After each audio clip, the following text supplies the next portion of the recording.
अध्यात्म प्रेमी, भगवत भक्ती प्रेमी सुहृद जन हो. आज या शनिवार पासून काही पुढचे शनिवार तुम्हाला मला एका वादग्रस्त विषयाबद्दल बोलायचे. आणि तो वादग्रस्त विषय म्हणजे संबंध भागवत पुराणामधील कात्यायनी व्रताचा विषय आणि रास पंचक म्हणजे रासलीला सांगणारे 5 अध्याय. वादग्रस्त मी यासाठी म्हणतो की मी तुमच्याकडे मांडणी अभ्यासपूर्वक काही करणार आहे. ही भागवतकार, भागवतावर भाष्य करणारे महाराष्ट्रात आणि देशात ज्या भूमिकेतून बोलतात त्या भूमिकेपेक्षा सर्वस्वी वेगळी आहे, सर्वस्वी वेगळी आहे. त्यामुळं मी वादग्रस्त हा शब्द वापरला. मी मांडणी करतो ती बरोबर आहे का अन्य मंडळी मांडणी करतात ती बरोबर आहे हे तुम्ही ठरवायचं. पण हे भांडण सुरुवातीला सांगतो 2 शब्दामधलं भांडण आहे. एक कृष्ण भक्ती आणि दुसरा शब्द आहे कृष्ण रती. विचार करा, हे भांडण कृष्ण भक्ती आणि कृष्ण रती या 2 शब्दामधलं आहे. भक्ती तुम्हाला समजते, रतीचा अर्थ काय? रतीचा अर्थ शृंगारिक आहे. ही शृंगारिक भावना कृष्णाच्या बद्दल गोपींच्या मनामध्ये होती का नव्हती? होती म्हटलं तर त्या कृष्ण भक्त उरत नाही. कृष्ण रती ही होती आणि कृष्ण भक्ती नाही तर मग ते भागवताचं गालबोट ठरतं. आणि नुसत्या भागवताचंच नव्हे तर ज्या भागवताला आपण मानतो तो ज्याचा भाग आहे ते हिंदू संस्कृती आणि त्या हिंदू संस्कृतीचा आदर्श असणारा आमचा पूर्ण पुरुषोत्तम श्रीकृष्ण याच्या वैयक्तिक चारित्र्याबद्दल सुद्धा प्रश्न निर्माण होतो. आणि जुन्या कालखंडापासून जे परधर्मीय आहे, हिंदू धर्मीय सोडून त्यांनी मुद्दा म्हणून हाच कृष्ण चरित्राचा अत्यंत चुकीचा भाग पुन्हा पुन्हा सांगून श्रीकृष्णाला आणि आपल्या हिंदू संस्कृतीला बदनाम केलेला. हे बदनाम होणं कुठेतरी थांबायला पाहिजे. आणि गीता धर्माचा पैक म्हणून, एक अभ्यासक म्हणून नम्रपणे पण ठामपणे अभ्यासपूर्वक काही गोष्टी मला तुम्हाला मांडायच्या. म्हणजे आता दिवाळी पर्व येणार आहे, म्हणजे 2 शनिवार आपण भेटणार नाहीये. पण आज हा विषय सुरू करावा का करू नये असा विचार माझ्या मनामध्ये होता. पण शुभस्य शीघ्रम, एकदा काहीतरी सुरू केलंच पाहिजे. तर आज ज्याला विषय मी मांडतो तो डोक्यात ठेवून द्या आणि 15 दिवसांनी पुन्हा 1 नोव्हेंबरच्या शनिवारी आपण भेटू. तेव्हा रासपंचक सारख्या विषयाकडे जो भाग असेल तेव्हा आपल्याला जावं लागेल. एक विनंती करून ठेवतो की अभ्यासपूर्वक आणि विनम्रपणे मांडायचं म्हटलं की माझ्या बोलण्यामध्ये एखादा शब्द कोणाला तरी दुखावणारा येऊ शकेल, त्याच्याबद्दल मी क्षमा प्रार्थी आहे असं प्रथम म्हणून ठेवतो. कुणाला दुखवण्याचा हेतू नाही, पण जे काही 52 कशी सोनं आहे ते मांडलंच पाहिजे. आणि आता मांडलं नाही तर हा देश आणि हा समाज आपल्याला क्षमा करणार नाही अशी स्थिती आहे. हात घाईची लहरी आलेली आहे. या देशाच्या स्वातंत्र्याला 100 वर्ष पूर्वी होताना या देशाचं रंगरूप बदलण्याची प्रतिज्ञा करून पैसा उठवणारी माणसं आज जगात आहेत. अशा स्थितीमध्ये एक पिढी, म्हणजे तुमची माझी नाही, तुमच्या माझ्या पुढची, या पिढीला आपल्याला घडवायला पाहिजे, नाहीतर फार मोठे संकट या देशावर येणार. अधिक बोलत नाही, तुम्ही सगळे जाणकार आहात. तुम्हाला रीड बिटवीन द लाईन्स 2 ओळीमध्ये मी काय सुचवू इच्छितो हे लक्षामध्ये येतो. सुरू करू. कात्यायनी व्रत. कात्यायनी देवी पण आहे. कात्यायनी देवीला या ठिकाणी शब्द वापरलाय तो म्हणजे भद्रकाली. ही देवीची जी अनेक रूप आहेत त्यातले एक रूप भद्रकाली आहे, इथे उल्लेख आहे तसा. आणि व्रताचं नाव कात्यायनी. हे व्रत कोणी करायचं तर कुमारिकांनी करायचं.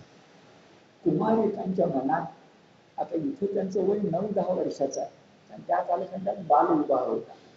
आज बरंच वय आहे. पण जी कोणी नवोढा आहे, जी कोणी संसार मांडू इच्छिते, जिचा कुणाचा विवाह होणार आहे, निसर्गतःच होणार आहे, तिच्या मनामध्ये आपल्या नववराबद्दल, आपल्या नवऱ्याबद्दल काही भावना असणार नाहीत का? कोणीही 16 वर्षाची मुलगी षोडशा अशी जर घेतली तर प्रत्येक मुलीला आपल्या आयुष्यामध्ये संसार म्हणून स्वप्नातला राजकुमार भेटावा असंच वाटत असतं. याला अपवाद नाही. आणि या स्वप्नातला राजकुमार भेटावा असं जर वाटत असेल तर तो स्वप्नातला राजकुमार कोण असू शकेल? तर तो स्वप्नातला राजकुमार गोकुळामध्ये भगवान श्रीकृष्ण असू शकेल, 9-10 वर्षाचा. त्याचं वय लहान आहे पण त्याचा पराक्रम सगळ्यांनी डोळ्यांनी पाहिला. असा स्वप्नातला राजकुमार जो समुद्रासारखाच खनिज संपत्तीचा अधिराज आहे, समुद्रासारखाच खनिज संपत्तीचा अधिराज आहे, तो म्हणजे हिमालय. त्या हिमालयाची कन्या की जिचं माहेर श्रीमंत आहे, तिला मात्र स्वप्नाचा राजकुमार हवा होता, तो स्मशानामध्ये राहणारा धनंज शिवशंकर. आणि अशा शिवशंकराच्या प्राप्तीसाठी या पार्वतीनं जे मोठं तप केलं, ती भूमी आणि तिचं रूप आज अमर झालं, ते म्हणजे कन्याकुमारी. हिमालयातून निघून जिथं 3 समुद्र मिळतात, हिंदी महासागराला 2 समुद्र मिळतात, मी आपले शब्द वापरतो, एक सिंधू सागर आणि दुसरा गंगा सागर.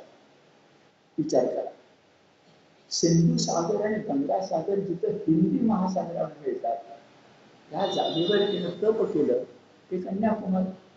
म्हणजे पार्वतीच्या मनामध्ये सुद्धा स्वप्नातला राजकुमार असणार नाही का?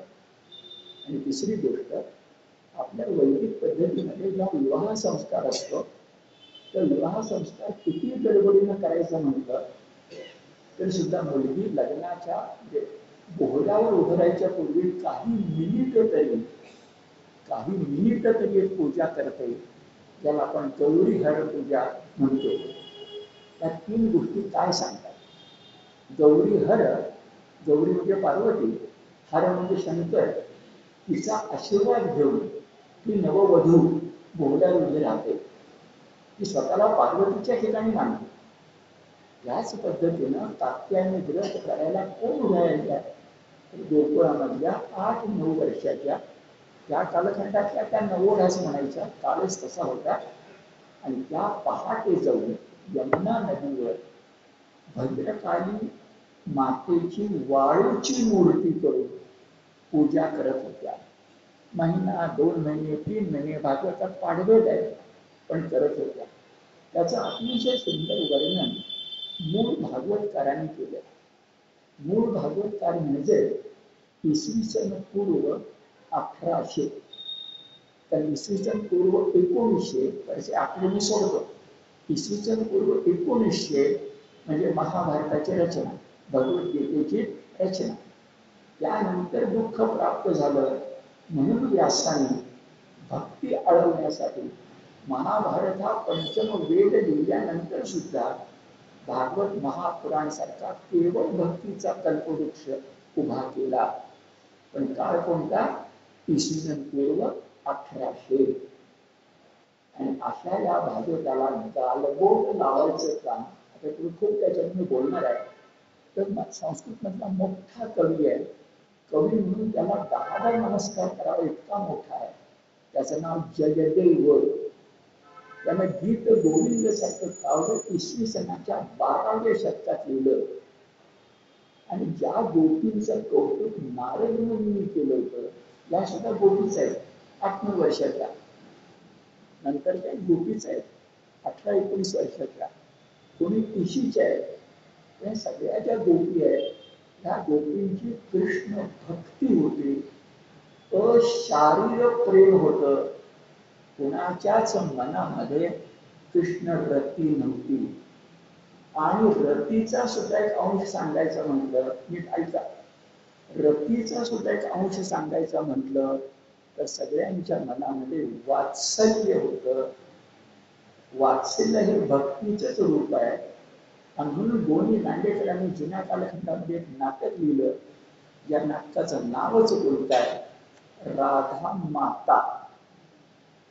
हे सगळे नंतर मी सविस्तर बोलणार आहे. पण 1800 वर्षापूर्वीचं भागवत 1200 वर्ष गेल्यानंतर 3000 वर्षानंतर एक कली पुरुष, नुसता कलावंत नव्हे, नुसता कवी नव्हे, भारतीय संस्कृती दृष्टीनं कवी पुरुष, त्याचं नाव कवी जयदेव, ज्यानं गीत गोविंद लिहिलं, रसमंजरी लिहिलं, हा ओडिशातला कवी आहे. त्याचे समकालीन दोन सांगायचे तर बाणभट्ट कादंबरी नावाचा संस्कृत ग्रंथ लिहिणारा, ज्याच्यावरून मराठीत आपण नॉव्हेलला कादंबरी म्हणायला लागलो. आणि दुसरा भर्तृहरी, जो प्रथम राजा होता नंतर योगी झाला, त्यानं 3 शतकं लिहिली. त्यातलं नीती शतक आपल्याला अत्यंत प्रिय आहे, पण ते उपरती झाल्यानंतरच आहे. जेव्हा त्याची रती होती, शब्द लक्षात खास घ्या, उपरती झाल्यानंतर नीती शतक आहे, पण जेव्हा रती होती तेव्हा त्यानं शृंगार शतकच लिहिलेला. हे शृंगार शतक, ही कादंबरी आणि गीत गोविंद या 3 काव्यांनी फार मोठा घोटाळा केलाय.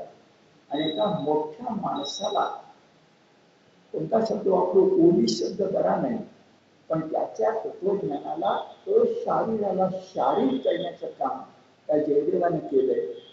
नंतर सविस्तर बोलतो, आता उल्लेख फक्त करून ठेवतो. तो मोठा तत्वज्ञ म्हणजे 5 आचार्य मधला एक आचार्य आहे, त्याचं नाव निंबार्क.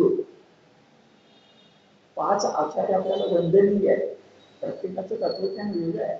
आद्य शंकराचार्य, रामानुजाचार्य, मध्वाचार्य, वल्लभाचार्य आणि निंबार्क आचार्य. त्या निंबार्क आचार्याने गोकुळामध्ये बालक्रीडा करणारा बालकृष्ण हाच परमात्मा मानला, वासुदेव. निंबार्क आचार्याने दुसरा कोणीही मानला नाही. रामानुजाचार्यासारखा त्यांनी चतुर्व्यूहही मानला नाही. चतुर्व्यूह म्हणजे काय? श्रीकृष्ण, संकर्षण, प्रद्युम्न आणि अनिरुद्ध असाही मानला नाही रामानुजाचार्यांसारखा. त्या निंबार्क आचार्यांनी बालक्रीडा करणारा बालकृष्ण रंगवला. आणि जयदेवानं हा बालकृष्ण घेऊन त्याला युवा कृष्ण बनवलं. सगळी भाषा मधुरा भक्तीची भाषा तिथूनच घेतली आणि प्रकृतीची विकृती केली. यासाठी दुर्दैवी घटना तत्वज्ञानाच्या क्षेत्रात भारतात दुसरी कुठे घडलीच नसेल. यावरही आपल्याला थोडं खूप बोलायचं. आत्ता कात्यायनी व्रत कुमारिकांनी करायचं. आता मुळामध्ये 3000 वर्षापूर्वी जेव्हा व्यासाने भागवत लिहिलं, तर रचना किती सुंदर आहे बघा. मी मुद्दाम वाचून दाखवतो, म्हणजे वेळही वाचेल आणि व्यासांचे शब्दही तुमच्या लक्षात येते. मग पुढे काय मला म्हणायचं ते म्हणून शांतपणे ऐकत चला. कोण बोलतंय? शुकाचार्य. वैराग्याचा धगधगीत पुरता कोणाला सांगतोय? 8 दिवसानंतर त्याचं मरण आहे, असा तो मरण सन्मुख आहे परीक्षिती, त्याला सांगतो. आणि शक्यतो या ठिकाणी कृष्ण रतीची भाषा येईल. बोलणारा वक्ता वैराग्य सांगतो, ऐकणारा परीक्षिती किमान स्मशान वैराग्य प्राप्त झाला किमान. आणि भाषा कृष्ण रतीची असेल का कृष्ण भक्तीची असेल. किती अप्रासंगिक बोलतो आपण, किती घुसडून देतो आपण, किती प्रक्षुब्ध करतो आपण, किती आपण गणपती बनवायला जाऊन गणपती न बनवला तर मरकट बनवत असो तर काय म्हणायचं आपल्याला? व्यासांचे शब्द बघा, कुमारिकांचं अंतःकरण या कवीनं, व्यास कवीनं कसं नेमकं रचलंय, नेमकं पाहिलंय, भावलंय. शुकाचार्य म्हणतात ते राजा हेमंत, कधी कधी बारका वेळ होता, हेमंत ऋतूला प्रारंभ झाला होता.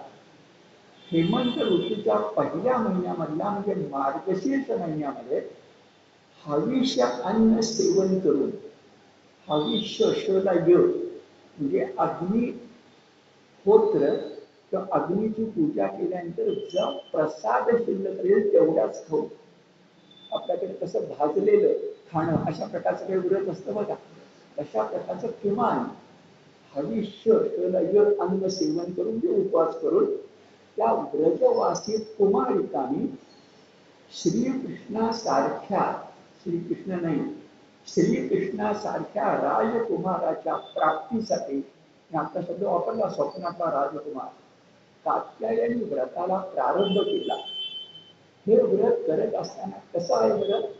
तर नित्य अरुणोदयाला उठायचं, यमुनेमध्ये स्नान करायचं, तीरावर यायचं आणि कात्यायनी देवीची वाळूची मूर्ती बनवायची. तिची षोडशोपचारे पूजा कशी करायची? तर अर्घ्य, पाद्य म्हणजे पाय धुणं, सुवासिक चंदन, सुवासिक फुलं, सुंदर तांबूस कोवळे, आम्र पल्लव, आंब्याची पानं, पण जून जरबट नव्हे, तांबूस त्याला कष्ट पडतात, तांबूस कोवळी अशी पानं, धूप दीप अक्षता फळ फळावर, लहान मोठे नैवेद्य आणि दही भात, हे सगळं करून त्या देवीची पूजा करावी. काय प्रार्थना करावी? हे महामाये, महायोगिनी, सर्वेश्वरी देवी कात्यायनी त्या नंदपुत्र कृष्णासारखाच पती मला मिळू दे. आता ही झाली पूजा. त्या पूजेला जाताना त्यांच्या भावनांचा विचार करा. शेवटी त्या नवोढा भावना कशा आहेत? अरुणोदयाला घराकडे सगळ्या गोप कन्या आहेत. सकाळी उठल्यानंतर प्रत्येकीचा हात धरून प्रार्थना करत करत त्यांनी यमुनेकडे जावं. त्या व्रताचरणाचा उत्साह इतका की भल्या पहाटे उठावं, एकमेकीच्या नावाने एकमेकीला बोलवावं, जमल्यावर परस्परांच्या हातात हात गुंफावे, मोठ्यानं श्रीकृष्ण चरित्र गात गात यमुना काठी जावं, स्नान करावं आणि आता सांगितलेली पूजा करावी. मुद्दा मी वाचून दाखवलं. व्यास हे फार मोठे कलावंत आहेत. त्या कलावंतानं नेमक्या भावना नवोढा मुलींच्या मनातल्या कशा टिपल्या आहेत हे तुमच्या लक्षात येईल. मग तिथं गेल्यानंतर त्यांनी भद्रकाली नामक कात्यायनी देवीची आराधना, आता पाडवेद आहे, 1 महिना करायचं काम केलं. एवढेच 3000 वर्षापूर्वी व्यासाने दिले. आता हे वाढवायचं काम करून अनेकांनी, त्या जयदेव तर आहेच, पण अनेकांनी कृष्णाला प्रार्थना त्या करतायत हे शब्द लक्षामध्ये घेऊन, कृष्णाला का प्रार्थना करतायत? तो देव म्हणून. काय मागतायत? कृष्णासारखा कुमार म्हणून. हे सगळं घेऊन आता अवश्य त्याने शब्द वापरतो.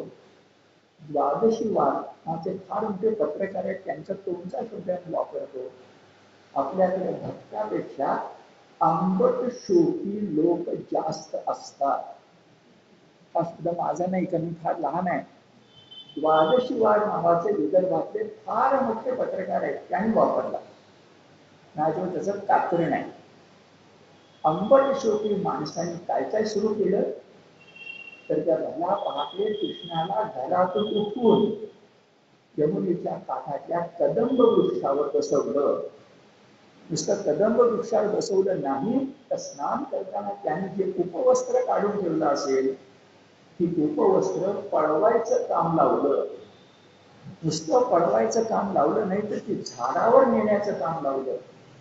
एवढंच नव्हे तर कृष्ण एकटा आला नाही, बरोबर पेंड्यांसकट सगळे मित्र घेऊन आला. आणि त्या सगळ्या मित्रांनी नदीमध्ये स्नान करणाऱ्या या आपल्याच गावच्या मुलींची कुचेष्टा सुरू केली. एवढंच थांबलं नाही, त्यांनी पळवलेली वस्त्र अशी उंच जागी नेऊन ठेवली आणि उंच जागी नेऊन ठेवल्यानंतर या सगळ्या स्त्रियांना सांगितलं की तुम्ही या आणि वस्त्र घ्या. आता जेवढं वाचणं शक्य आहे तेवढं मी वाचतो बघा. हे सगळं प्रक्षिप्त आहे, पण प्रक्षिप्त करताना हुशारी किती. भक्त कल्पद्रुम श्रीकृष्ण तिथं आला नाही. श्रीकृष्ण भक्त कल्पद्रुम श्रीकृष्ण आला आणि व्रताचं फळ म्हणून सवंगड्यासमोर यमुना तटावर गोपीने काढून ठेवली वस्त्र उचलून त्वरेनं कदंब वृक्षावर गेला. त्याचं ते विचित्र, तेच म्हणताय, त्याचं ते विचित्र कृत्य बघून त्याचे मित्र हसायला लागले, पण त्याला कृत्य पुढे चालून ठेवलं आणि विनोदानं त्या स्त्रियांना म्हटलं, मुलीनं झाडापाशी येऊन तुमची वस्त्रे तुम्ही घेऊन जा. विनोदपर कृष्णाचं भाषण ऐकून गळ्या इतक्या पाण्यामध्ये कुडकुडत असणाऱ्या या मुली श्रीकृष्णाला विनवू लागल्या, पण कृष्णाने त्यांचं काय ऐकलंच नाही.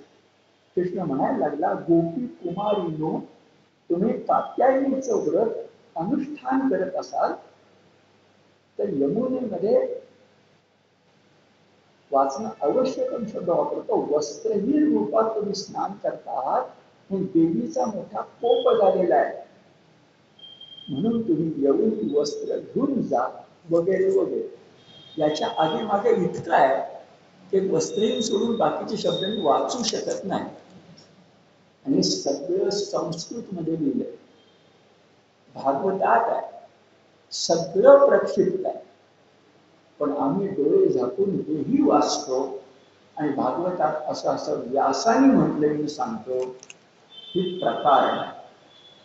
एकदा अभ्यासपूर्वक ठरवलं पाहिजे. ते थोडं काम महादेव शास्त्री जोशींनी केलेलं आहे. जेव्हा काही गोष्टी आहेत संदर्भ नंतर तुम्हाला श्लोकासकट सांगतो, पण काम पुढे गेलं नाहीये. जर संत साहित्य आपलं प्रक्षिप्त असू शकतं, जर नामदेवांचे अभंग विष्णुदास नामा याचे कोणते आणि ज्ञानेश्वर सखा नामदेवांचे कोणते ते तुम्ही ठरवू शकता. तुकारामांचे अभंग 4000 का 10,000 यात तुम्ही अभ्यास करू शकता. भागवताचा का करत नाही. जे संस्कृत पंडित आहे, संस्कृतचे अभ्यासक आहे, ज्यांचं व्याकरण पक्क आहे, त्यांनी सांगावं नाही खरं आहे की नाही. आता माझ्यासारखा जो अभ्यासक आहे, जो मराठीचा एम आहे, संस्कृतचा एम आहे, माझ्या आधारे मी तुमचा अभ्यास करून सांगण्याचा प्रयत्न करतोय. हे सगळं प्रक्षिप्त आहे. आधी जे सांगितलंय की कुमारिकेच्या मनात पुन्हा तो शब्द विवाहानंतर स्वप्नाचा राजकुमार यावा, हे काहीच चूक नाही. हे असणारच, त्यानं संसार चालणार आहे. पण आपण काय करतो. आता प्रक्षिप्त आहे हे माझा अभ्यास सांगतो, पण कोणी असं म्हणेल तुम्ही सांगता म्हणून प्रक्षिप्त म्हणायचं का, नाही म्हणायचं. ठीक, आता मी काही गोष्टी तुमच्या समोर ठेवतो. बाह्य पुरावे म्हणून ज्याप्रमाणे लोकमान्य टिळकांनी गीता रसाची पहिली जी 15 प्रकरणे आहेत, संजीवनी भाष्य असं आपण त्याला म्हणतो, त्याच्यामध्ये गीतेतल्या श्लोकांच्या बद्दल काही गोष्टी सांगण्यापेक्षा त्या पुढे जसं कर्मेकरांनी सांगितल्या. पण लोकमान्य टिळकांनी असे काही बाह्य पुरावे दिले, बाह्य पुरावे, गीतेतले नाही, बाह्य पुरावे दिले आणि दाखवून दिलं की तुमच्या अरिस्टॉटलपेक्षा, तुमच्या प्लेटोपेक्षा, तुमच्या नित्सेपेक्षा, तुमच्या वर्तमानकालीन सगळ्या तत्वज्ञापेक्षा आमच्याकडचा राजा जनक, आमच्याकडचा चाणक्य, आमच्याकडचा अंकिरस, आमच्याकडचा याज्ञवल्क्य, आमच्याकडचे व्यास अधिक काहीतरी बोलतायत. तसंच मला करायचं. टिळकांचे आशीर्वाद घेऊन तुम्ही बाह्य पुरावे तुम्हाला देणार आहे, ते पटतात का बघा. आणि ते जर बाह्य पुरावे पटले तर मग हे सगळं प्रक्षिप्त आहे की नाही हे आपण सांगू शकतो. त्याच्या आधी हे किती टोकाला पोचले बघण्यासाठी असेल तर एक अत्यंत गाजलेला चित्रपट, त्या चित्रपटाची व्यक्ती अलीकडे देवाघरी गेली. त्या चित्रपटामध्ये माझेच मित्र असणारे जगदीश खेबुडकर आणि दोघे कोल्हापूरचे, त्यांचं अत्यंत गाजलेलं गाणं आहे. गाणं म्हणजे सुंदर आहे. त्या गाण्यामध्ये सुद्धा त्यांनी भान ठेवलंय की भारुडात ज्याप्रमाणे शेवटी आधीची भाषा मला पटत नाही त्या नंतर बोलतो, वारियाने कुंडल हाले डोळे मोडी तर राधा चाली, नाथांचीच रचना आहे का?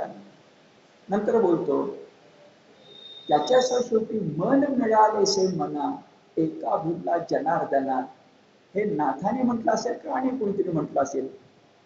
तसं केबुड कमी घेऊन टाकलंय त्याच्यामध्ये. आधी देव काना चोळी आणि लुगडी हे सगळं म्हटलंच आहे, पण शेवट केबुड कमी भान ठेवलंय, आत्म्याने जरूर परमात्म्याला अर्पण केली पुढी.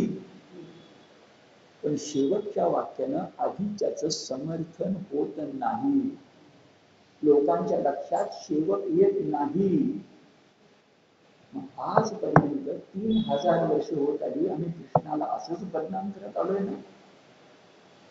आणि हे सगळं नीट ऐका, आमच्या पंडित कवीने, नावं कुणाचीच घेत नाही, सगळीच मोठी माणसं आहेत, पण आमच्या पंडित कवीने हे सगळं संस्कृत मधलं संस्कृत प्रचूर मराठीमध्ये आणलं आणि ते संस्कृत प्रचूर मराठी ग्रामीण मराठीमध्ये आणून तमाशामध्ये पूर्व रंगामध्ये वकाच्या आधी कृष्णाला रस्त्यावरचा माणूस बनवलं गेलं. आणि जो कृष्ण मुद्दाम मी तुम्हाला सांगतो, का दुधाला अडवत होता गवळणीनं, अभ्यासपूर्वक तुम्हाला सांगतो, त्या गवळणी घरामधल्या आपल्या मुलांच्या तोंडचं दूध बाजूला काढून मथुरेमध्ये जास्त पैसा मिळतो म्हणून नेत होत्या. हा इतिहास आहे, हा माणूस स्वभाव धरून आहे. अशा वेळा गावच्या पाटलाचा मुलगा आपल्या मित्रांना घेऊन ह्या गवळणींना सांगतोय की आमची भावंड उपाशी ठेवून मथुरेला दूध कंस नगरीमधून का विकताय? जसा दुधावर पहिला हक्क गाईच्या वासराचा आहे, तुमचा माझा नाही आहे. त्या गाईवर दुसरा हक्क लेकराचा आहे आणि लेकरानंतर मग बाजाराचा आहे. हे नव्हतं ना? हे चुकून तरी आम्हाला लोकनाट्यामध्ये बघायला मिळतं का? ऐकू तरी येतं का? नाही. ह्यावर खूप बोलता येईल, पण कोणाला स्वतःला आवडतं, पण जेव्हा बोलेल तेव्हा सगळे येणारच आहे. हे शाहीर स्वतः विद्वान नव्हते, त्यांना जे दिलं गेलं ते त्यांनी मांडलं. पण त्यावेळेचे जे विद्वान पंडित कवी अन्य मंडळी होती, त्यांनी भागवत पुराणातल्या प्रकरणांच्या नावाखाली, नीट शब्द ऐका, भागवत पुराण संस्कृतमध्ये आहे, त्यातली प्रकरणे घ्यायची रास पंचकासारखी आणि आंबट शोकून भाषेमध्ये मराठीचे रंगवायचे आणि शाहिरांच्या हातामध्ये द्यायचे. हा अव्यापाराशी व्यापार नाही का? हा आमच्या कृष्णावर बदनाम करण्याचा प्रयत्न नाही का? आम्ही तो यापुढे सहन करणार नाही आणि 100 वर्षाचं गीताधर म्हणलं तर करणारच नाही. म्हणून आपला खटाटोप चाललाय भागवताचा. आता बाह्य पुराण एक आता मी सांगितलं, पहिलं बाह्य प्रमाण तुम्हाला सांगतो की ज्या व्यक्तीनं अंध असताना इतके ग्रंथ लिहिले, जसे आपले संस्थापक भिडे शास्त्री, त्या व्यक्तीचं नाव आहे गुलाबराव महाराज.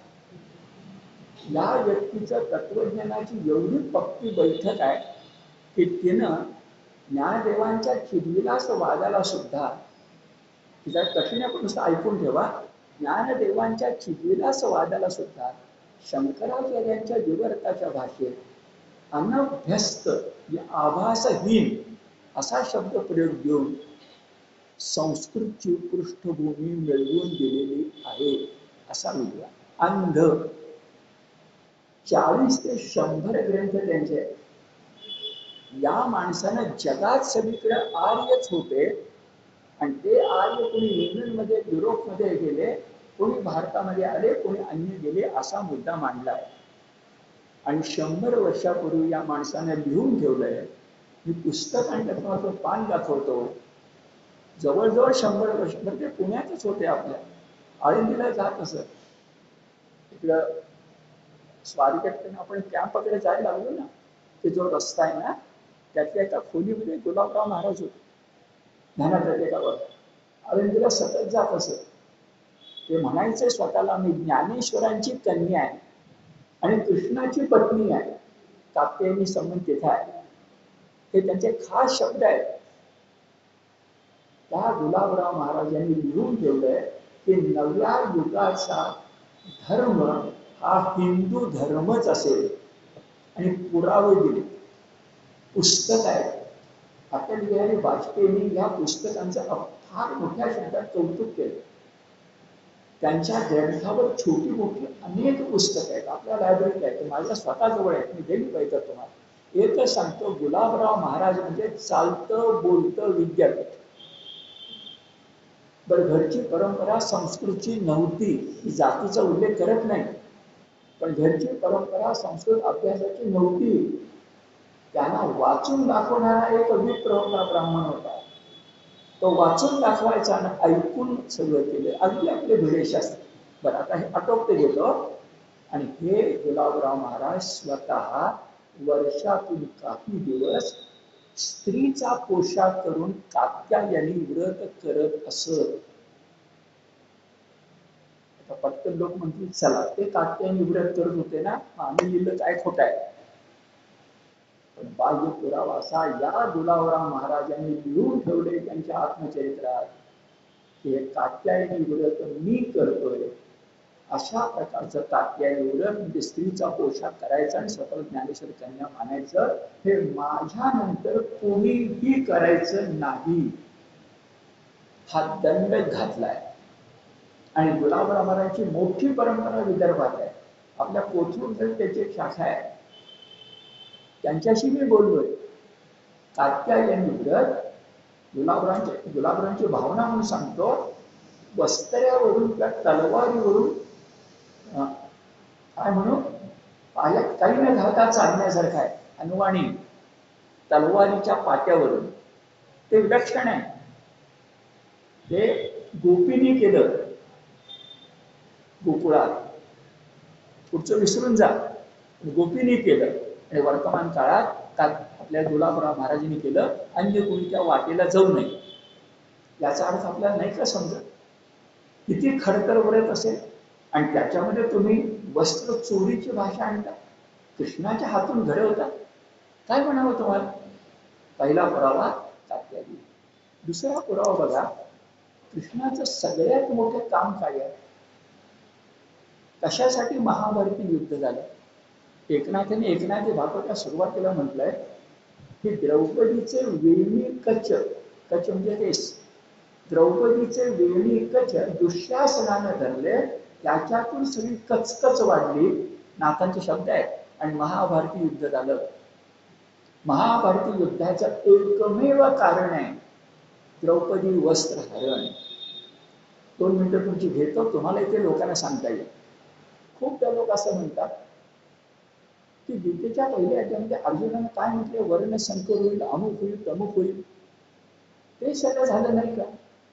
युद्ध झालं खरं, धर्मयुद्ध झालं खरं, पांडवांना राज्य मिळालं खरं, कौरवांना शासन झालं खरं, पण काय झालं, युगांत झाला. मग तो म्हणतो ते तुम्ही का बरोबर.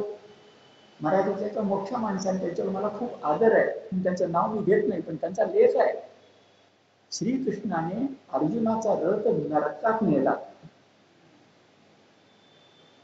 काही माणसांचं म्हणतात युद्धाची गरज काय होती, पण मी तुम्हाला सांगतो 2 भाग. युद्धाची गरज होती पण कृष्ण शिष्टाई अपयशी झाली.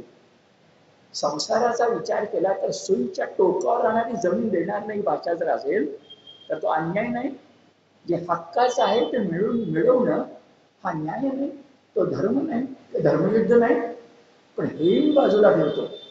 वाक्य ऐका, युद्धानंतर धर्मराजानं 36 वर्ष राज्य केलं, नंतर परीक्षितीनं 64 वर्ष राज्य केलं, आणि तेव्हापासून मोहम्मद गझनीपर्यंत किती माणसं आपल्याकडे राजे होती याची यादी व्हॉट्सअपवर आहे, पाहिजे मी तुम्हाला पाठवतो. म्हणजे 1800 वर्ष तरी, 1800 आणि 600. गझनीचा मोहम्मद आला त्या वेळेचा, गझनी घोरी वगैरे सगळे 3 मोहम्मद आहेत ते. ते येईपर्यंत जे काही 2000 वर्षाचा कालखंड होता ना, त्यात तर आम्हाला कौरव कुठे दिसत नाही का. कोणी कौरव ऐकलंय त्याच्यामध्ये तुम्ही. 2000 वर्षाचा कालखंड तरी या युगांतानंतर असा झाला की सभेमध्ये द्रौपदीचा अपमान करणारे कौरव जर जिवंत राहिली असते तर रस्ती द्रौपदी विटंबना झाली असती. हा महायुद्धाचा परिणाम. यासाठी गीता आहे, हे तुम्ही लोकांना सांगा. युगांत झालं मान्य आहे मला, विषच पचवलेलं मान्य आहे. आपण विष पचवणाऱ्या आम्ही तर नीलकंठ असू तर चिंता कोणा घेतली. कौरवांचा जन्म झाल्यानंतर कौरवांनी काय करायचं ठेवलं होतं, वेळ घालवत नाही मी म्हणा, पण 34 मुलांना मारण्यासाठीच लाक्षागृह होतं ना. बाल भीमाला विषाचे लाडू चालणंच होतं ना. एकदा नव्हे दोनदा युद्ध खेळून द्रौपदी ही आपली भावजय आहे, तिची भर दरबारामध्ये विटंबना केली तुम्ही. तुम्हाला नातेसंबंध सुद्धा कळत नाही. असं ना 2000 वर्ष पुरवायला नको पाहिजे होतं. म्हणून श्रीकृष्णानं न धरी शस्त्र करीनी म्हणून अर्जुनाच्या सर्व पराक्रम केला. हे उत्तर, हे ध्यानात घ्या. आता मग महाभारताचं मुख्य कारण काय, मूळ कारण काय. एकनाथ भागवता सांगतात द्रौपदी वस्त्र विटंबना. आणि बघा भारतीय संस्कृतीचं सगळ्यात मोठं वैशिष्ट्य काय की द्रौपदी वस्त्र विटंबनेसाठी म्हणून आम्ही युगांत करायला सुद्धा उभे राहतो. कितीही 18 अक्षौहिणी सैन्य मारले गेले ते चालेल, पण स्त्रीचा अपमान सहन करणार नाही. अशा भारतीय संस्कृतीचा पूर्ण पुरुष श्रीकृष्ण द्रौपदीला वस्त्र पुरवणारा म्हणून जर माहिती आहे, तर तोच बालकृष्ण वस्त्र चौर्याचं काम करेल का. एवढंच वाक्य लक्षात घ्या. बाह्य पुरावा क्रमांक 2, जो वस्त्रदान करण्यासाठी आमचा परमेश्वर आहे एका स्त्रीला, तो काही स्त्रियांची वस्त्र चोरण्याचं काम, वस्त्र चौर्य कर्म बालपणी करेल का. दुसरा पुरावा. तिसरा पुरावा कृष्णाच्या जीवनातला आहे. तुम्हाला सगळ्यांना माहिती आहे, खूप आपण त्याच्यावर बोललोय, पण 1-2 वाक्यात बोलूया. नरकासुरानं काय त्या 16,000 का किती माहिती नाही, ज्या स्त्रिया आपल्या अंतःपुरामध्ये कोंडून ठेवल्या होत्या त्या कोण होत्या.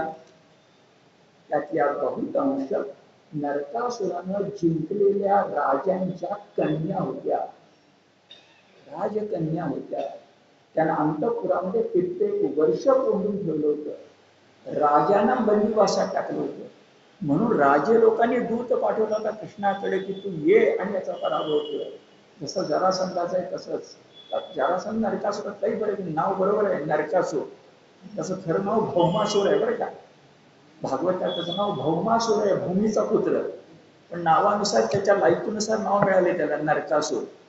आणि दिवाळीच्या पहिल्या दिवशी आपण आठवण पण त्याची करतो, दिवाळी चांगली जावी म्हणून. त्याचं दिवाळ निघालं की आपली दिवाळी चांगली जाते. आता त्या नरकासुराला मारल्यानंतर त्या स्त्रिया बंदिवासातून मुक्त झाल्या, पण लोकापवादाच्या बंदिवासात पडल्या.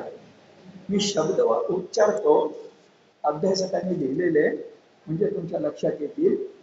जर कृष्णानं त्यांना राज्ञी पद दिलं नसतं तर त्या अपहृत स्त्रिया होत्या, आणि या अपहृत स्त्रियांच्या चरितार्थाचा प्रश्न निर्माण झाला असता, सुरक्षिततेचा प्रश्न निर्माण झाला असता, आणि सामाजिक सन्मानाचा प्रश्न निर्माण झाला असता.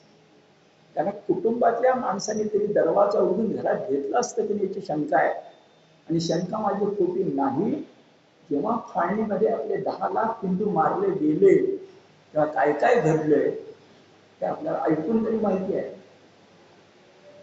प्रलय जेव्हा होतो त्याचा प्रलयाला अडवायला यमुना नदीवर मात करणारा श्रीकृष्णच लागतो, दुसरा कोणी चालत नाही. असं वर्णन आहे भागवतामध्ये की द्वारकेमध्ये अष्टनायिकांचे जेवढे महाल होते तेवढेच या 16 सहस्र नारींचे होते. आणि बघणारा माणूस सुदामा आहे. पुढे सुदामाची गोष्टी ना त्यावेळी आठवण ठेवा. त्या सगळ्या वाड्यांचं दर्शन 16,000 स्त्रियांच्या द्वारकेतल्या वाड्याचं दर्शन सुदामाने घेतलंय. त्याला पटकन कृष्ण सापडायचं ना, ऐकून ठेवा. मग तो शोधत गेला आणि सुदैवाने रुक्मिणीच्या माला सापडला, असं वर्णन आहे. बाकीचं सोडा, जे राण्यांना महाल होते ना, सुरक्षितता होती, सन्मान होता, आणि हा फक्त कृष्ण देऊ शकत होता.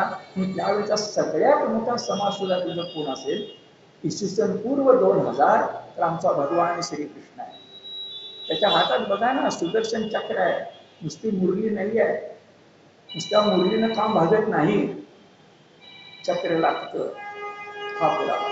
आणि शेवटचा बाह्य पुरावा सांगतो जो जरा वेगळा आहे, पण स्त्रीकडे बघायचा आपला दृष्टिकोन काय आहे याच्यातून तुमच्या तो लक्षात येईल.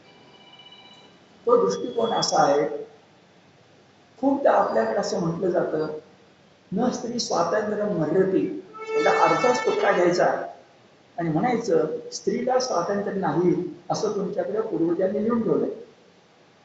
हे तुम्हाला सांगतो, तुम्ही इतरांना सांगा. हा अर्धा नव्हे, अर्ध्याचा अर्धा तुकडा आहे. न स्त्री स्वातंत्र्य मर्यादेच्या आधी काय आहे, त्याच्या आधी शब्दप्रयोग असे आहे की स्त्री ही निसर्गतः दुबळी असल्यामुळं बालपणी तिचं रक्षण पिता करतो, तरुणपणी तिचं रक्षण पती करतो, वृद्धपणी तिचं रक्षण मुलगा करतो. न स्त्री स्वातंत्र्य मर्यादी. इथं स्वातंत्र्य प्रकृतीशी संबंध आहे. एक ध्यानामध्ये खरंच तुम्ही घ्या की स्त्री ही अंतराळात गेली आहे, स्त्री पोलिसात असते, स्त्री नौदलामध्ये असते, पण हे सगळं करून सुद्धा जेव्हा प्रत्यक्ष स्त्री पुरुषांच्या अंगभूत सामर्थ्याचा मिळवलेलं वेगळं आहे, ध्यानात येते का बघा, कौशल्य वेगळं आहे, पण अंगभूत सामर्थ्याचा विचार जेव्हा येतो, अंगभूत आहे तेवढंच, तेव्हा स्त्री दुबळी आहे ही वस्तुस्थिती आहे ना. निसर्गाशी तुम्ही कसे भांडणार आहात, हे त्या मनू का अन्य कोणी, कारण मनू म्हटलं आवडत नाही आपल्याला, तर तो किंवा अन्य कोणी कशासाठी स्वातंत्र्य नाही म्हणतात. ते स्वातंत्र्य नाही म्हटलंय का जबाबदारी दिली आहे, आणि आहे की जबाबदारी सांगा. पुन्हा नावत म्हणून सांगतो, या देशाची भरभराट होणं, आपण विश्वगुरु होणं, जे भारत देशात आणि आपल्या पुण्यात वृद्धाश्रम वाढले पाहिजे, ही भरभराट नाही आहे का. वृद्धाश्रम वाढले पाहिजे ती भरभराट आहे. मेट्रो पण असू आणि वृद्धाश्रम पण असू, अधिक बोलत नाही. काय आहे आपली भारतीय संस्कृती. आता पुन्हा जागेवर येतो, स्त्रीकडे बघायचा दृष्टिकोन. आम्ही पुन्हा पुन्हा सांगतो, चुकीचे संस्कृत उल्लेख तुम्ही करून दाखवू नका. आम्ही स्त्रीला दासी मानत नाही, स्त्रीला देवी मानतो. राहवत नाही मी सांगतो, कितीही दुष्ट माणूस असला, घरावर कर्ज जरी झालं तरी मुलीला बरोबर लग्नात मिळालेले जे स्त्री धन असतं त्याला हात लावताना 10दा घाबरतो. ही भारतीय परंपरा. ते स्त्री धन आहे, या देशातच आहे ना. कोण दासी बनवतोय, देवी नाही दासी, पण आम्ही मानवच बनवतोय ना. आम्ही तिला गृहलक्ष्मी म्हणतोय ना. उंबरठ्यावरचा माप ओलांडून ती घरात येते तेव्हा घराला लक्ष्मी मिळते ना. बर, आता फार वेळ घालवूया नको. एकच गोष्ट तुम्हाला सांगतो की सत्य कथा आहे, ती सांगून थांबूया, रास लिहिल्यानंतर. आता मुद्दा असा, विवेकानंदांच्या जीवनातली गोष्ट मी सांगायला लागलो की तुम्हाला आठवायला लागेल. विलक्षण गोष्ट आहे. विवेकानंद वयाच्या 39 वर्षी देवाला गेले.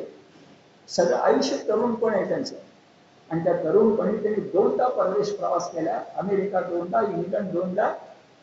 आणि त्या व्यक्तीचं व्यक्तिमत्व पौरुष संपन्न, देखणा, राजबिंडा असं आहे. एक मुद्दा झाला. त्यांचं वक्तृत्व विलक्षण प्रभावी होतं, मंत्रमुग्ध करणार. एकदाच माय ब्रदर्स अँड सिस्टर्स नाहीये, कित्येक वेळा मंत्रमुग्ध केलेला. आणि तिसरी गोष्ट, त्यांच्या तत्वज्ञानाची उंची प्रचंड होती. त्यांनी केलं लेखन आणि त्यांचं भाषण एकत्र करायचं म्हटल्यानंतर 200-300 पानाचे 20 खंड लायब्ररीमध्ये असतात, विवेकानंद साहित्य म्हणून. आणि विवेकानंद सांगतात त्यात माझं काहीच नाही, रामकृष्ण परमहंसाने काय शिकवलं ते सगळं आहे. काय भारतीय गुरु शिष्य परंपरा आहे बघा, त्या विवेकानंदांच्या जीवनातली गोष्ट आहे, सत्य कथा आहे. त्यांना भेटायला एक रूपवती युवती आली, आणि त्या रूपवती युवतीनं त्यांच्याशी खाजगी बोलायचं आणि बोलणं सुरू करून चक्क भाषा अशी केली की तुम्ही ब्रह्मचारीच आहात. आता संन्यासी वगैरे कळत नाही त्या लोकांना, तर तुम्ही ब्रह्मचारी आहात, आपण दोघं विवाह करूया का. आणि पुढे तिने अशी इच्छा व्यक्त केली, विवाह एवढ्यासाठी करूया की तुमच्या माझ्या पोटी जो जन्मास येईल तो तुमच्यासारखा तेजस्वी पुत्र मला मिळेल, म्हणून आपण लग्न करूया का? विवेकानंद प्रश्न पडला, काय उत्तर द्यावं? काही सेकंद ते थांबले, नंतर तिच्याकडे निरखून पाहिलं आणि विवेकानंद म्हणाले, माझ्यासारखा पुत्र तुम्हाला पाहिजे म्हणूनच लग्न करायचंय ना? म्हणजे हो. विवेकानंद म्हणाले, मग पुत्र जन्माचा इतकं अंतर कशासाठी थांबायचं? या जन्मात तुम्हाला पुत्र मिळवून देतो. म्हणजे कळेच नाही काय ते थट्टाबिट्टा करतायत की काय?